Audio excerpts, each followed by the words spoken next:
Oh, god damn. Alright, so it should be kind of obvious. This video is going to cover how I made the NoobNoob mask and the rest of the suit. Basically, I took inspiration from this screenshot from the episode of the Vindicators, and when I started recording, I basically had this product right here, and I was like, might as well get the rest of it all recorded. Heads up, I did have a cold when doing this. Oh my gosh, it's the NoobNoob mask.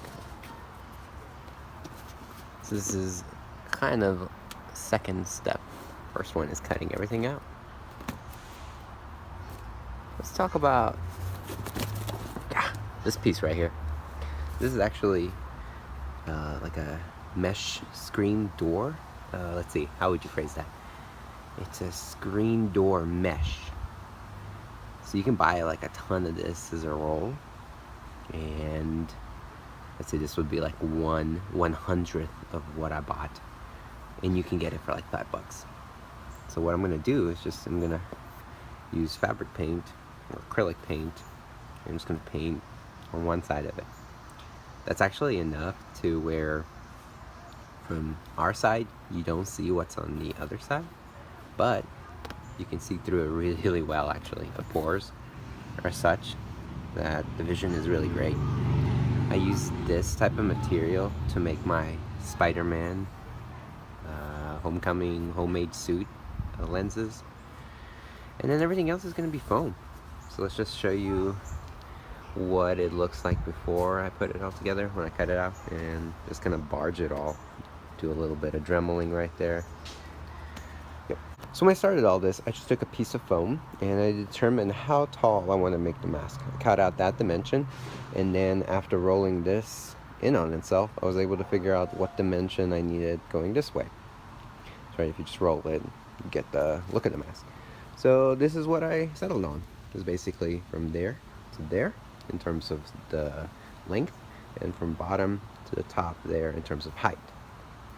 Okay, the next thing I did is cut out all these triangles so that when we fold those little teeth looking pieces together, it will curve. On the bottom here, same thing, a little less pronounced. We just want this to curl in a little bit so it goes under our chin.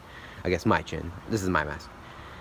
This right here I cut away, and I might cut away a little more so that when I put the mask on, it's not hitting the back of my spine where like I can't move my head too much. This way, by removing this little triangular piece, I can actually have the mask on me, but also like be able to, like, if this is my head, I can actually do this motion in addition to like looking down. Alright, we cut away here the part for the mouth. That's actually where my face lies, and I'm looking out through that mouth right there. Okay, again, the mesh is what I'm going to paint the mouth as. It's what I'm looking out of, and when I have it painted, you shouldn't be able to see my face, but I should still be able to look out. This is the cover, basically the lips and the chin. It's gonna hold this in place. These 3 and 3 are the 2 eyes, and all this stuff right here is actually gonna go inside the mask, and that's what, like, you know, they're gonna be stacked on top of each other. I'm gonna place this like in front of my chin, in front of my forehead, in the back of my head. This is gonna hold basically it's gonna hold the mask onto my head snugly in place, so it's not moving around too much. In case you didn't know, this is barge. This is the all-purpose cement folks use to hold foam pieces together. Basically, let's say I want to glue that and that triangular piece together, so like those two get brought together. I'm going to put a little bit of barge on each end, and you will let it dry. That is most important. You're not going to just go right ahead and put them, you know, try to stick them together. It's not going to hold. You want to let this dry, and it says like here, like 5 minutes up to an hour. I think 5-10 minutes is fine. Basically, you can go ahead and put barge in all the places you're going to glue, and then by the time you finish doing that, you can go back and start putting the first pieces together.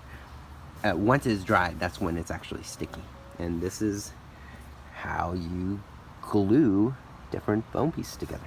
Doing this, I have my own company, our 3 chickens that we have here. That is Peggy. The one in the back is 11, and that's Reba.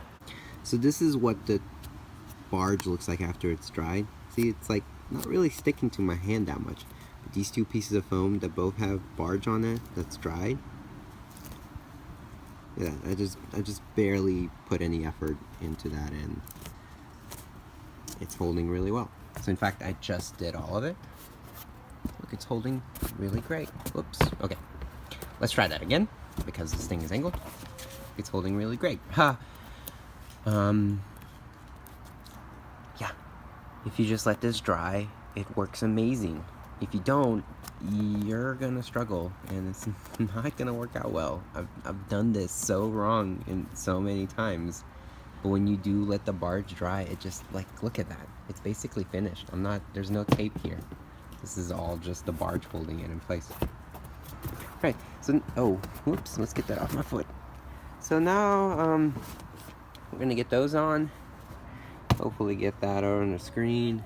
Once everything is together, the next thing we'll do is kind of perfect it, which is to say, come in and sand off all these extra pieces. Like you can kind of see here, how this piece sticks out. We're gonna sand that smooth. And by sand, I mean for this type of work, I don't mean like an orbital sander. I'm talking about like just using a Dremel with a little bit. And as that spins, we can get all these extra pieces out. Bit of an executive decision. I am only gonna do 2 layers of foam for the eyes. 3 is it's just too bugging out, man. It's too many. Maybe could have even done 1, but this looks good. Since I'm gonna be a little bit of a perfectionist, I want to kind of get rid of all this extra stuff right here. So this is what I mean by sanding away and dremeling. Dremel, and this is the bit I got on it. This is about like 200 grit. It's gonna do a real nice job of sanding it smooth, but not leaving too much rough. I'm not gonna show you because this gets really crazy loud, but I can show you like what this would look like. I'll take it away, and this once I've cleaned it up. I really don't want this mesh screen to move once it's in place. I put some super glue and holding that down from this end, and actually from the other side. So like coming in here and going around, I'm gonna use hot glue just to make sure that this is secured, and then I'll finally come in with this over the top, so like that, and use that to hold it in place. Ooh-wee! Got carried away there and did a couple things. So I sanded this piece and actually sanded the eye. So I did that while the barge, I put barge on this other side of this piece, and then I put it down. So let's see. I'm gonna sand down next, and then it's time to hit this with a heat gun, and then we can start painting. Holler, look at all this. So using the Dremel, the last thing I did, just like for example, there was a seam here, is come in and clean all those up. And I finished the eye. So basically here's like the greatest demonstration of that. Right, all of these were bulging in certain places. It's just much more smooth. And it's just harder to, 1, see these seams, and 2, they don't stick out as much as they used to. So like this one was a little more pronounced here or here. There, yeah, I guess it's not perfect as you go around it, yeah, that's for sure. But it's a lot better. And we can actually, since the next step is to hit this with a heat gun, the foam will take the final shape after you hit it with the heat as to where it rests. So one thing I can do is, like, for example, let's see, like you can kind of see there's like a little bit of a drop here as compared to these two being raised. So if I go from underneath and push it out, once it hardens for the final set, it's gonna look even better if I can have it looking more circular. That's the next step. I'm again not gonna show you because it's loud, but I'll show you what it looks like after I hit it with some heat. This is Plasti Dip. Plasti Dip is basically the miracle spray paint. It's gonna allow us to paint that foam with any type of spray paint, which I actually don't have at the moment, so I don't know what this is gonna look like at the end. I have to go to the store and buy something. It looks like NoobNoob, but again, so okay, I hit this with the heat gun.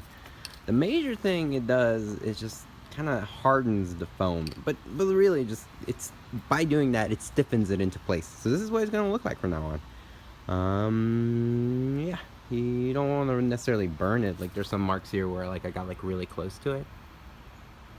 But yeah, you just kind of want to like hit it so that it firms up and looks the way you want it and will stay that way in the future. Okay, so now I'm just gonna come with Plasti Dip. I think then the thing about this is you just want to do several like light layers. This is it's gonna look black once I've sprayed it. So I might come over this like 3 times. You don't need to like get like super close and get it really thick. Yeah, and then once it's all spray painted, it'll look kind of plasticky, and then you can come in with just another spray paint of the color you want and finish it off. Okay, so now this is the 3rd coat, and it's actually just now drying. This is what it looks like. Come on, focus on the mask, damn it. Yeah. Okay, once this Plasti Dip has dried, I'll also cover this from the other end. I'm going to be using this. I hope that color's right, we'll see.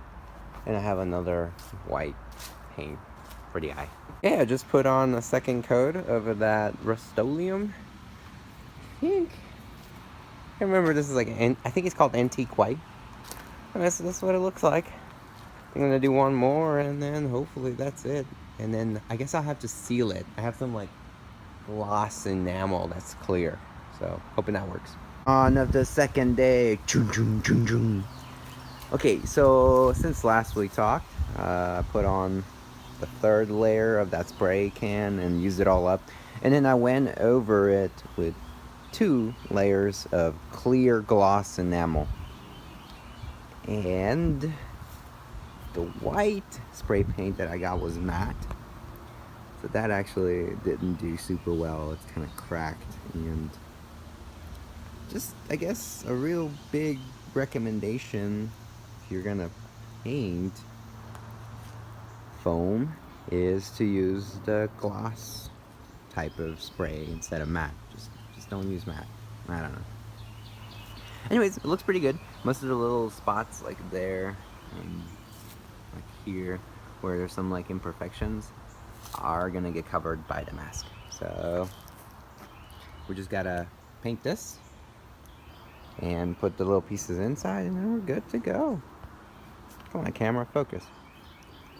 All right, that's our NoobNoob. You know, and because we put the gloss on there, like, it's not sticky. This looks great, y'all. God damn.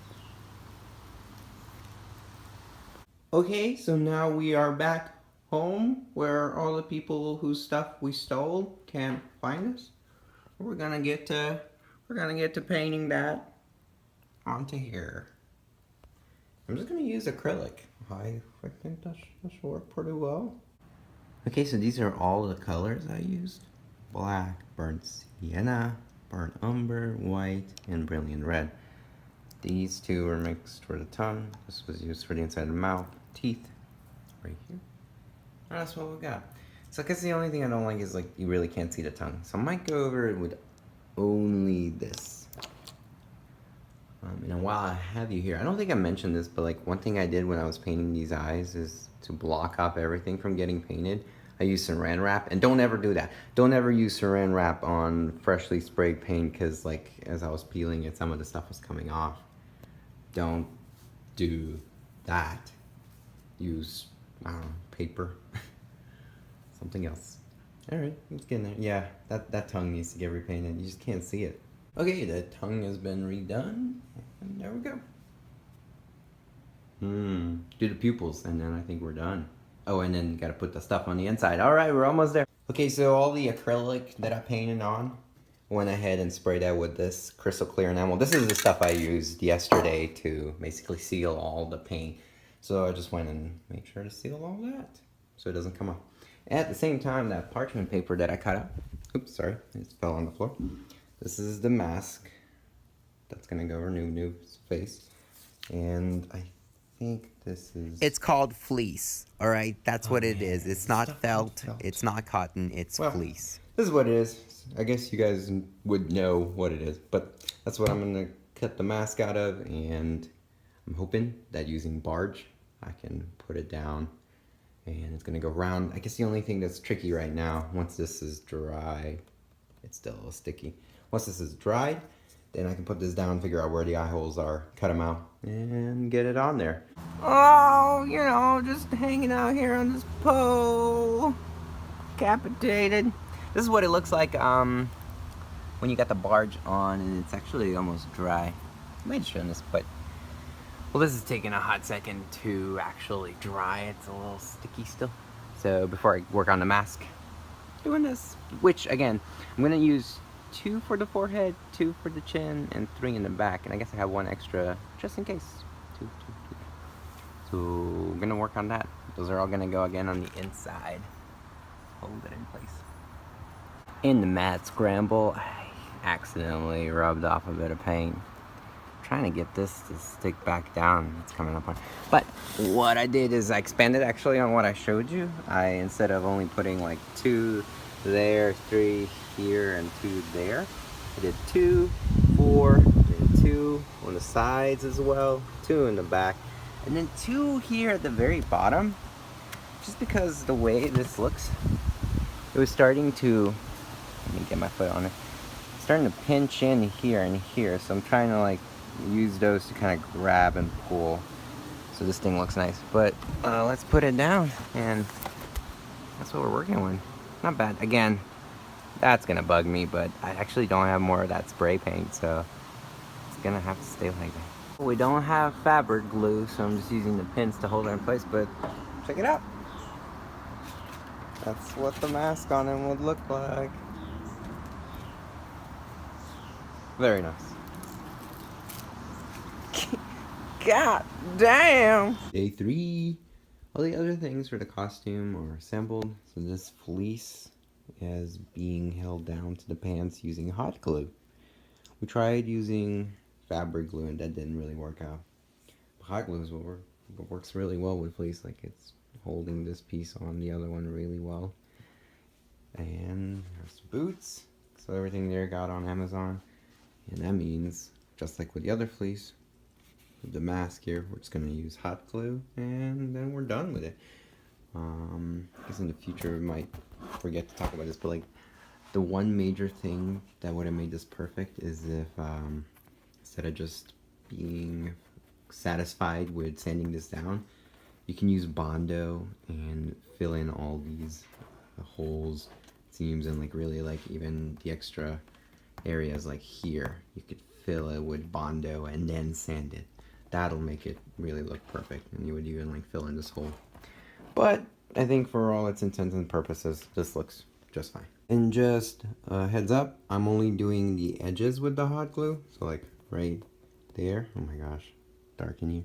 Right there and right there. You don't have to do it like all over. That's all you need, and it'll hold down pretty well. Okay, so if we run it all down, there's the mask, the boots from Amazon, the sweatpants from Amazon, the fleece underwear. There we go. And this is a cotton fabric that I just cut into a cape. And these are Vindicator buttons from Zen Monkey Studios. And that's everything. That's basically all of it. Here's a little shot from Dragon Con meeting Mr. Poopy Butthole. And a quick shout out to Tanya Woods, who, I mean, out of all the people that I've watched on how to work with foam, her workshops are my favorite, and I learned a lot. So thanks.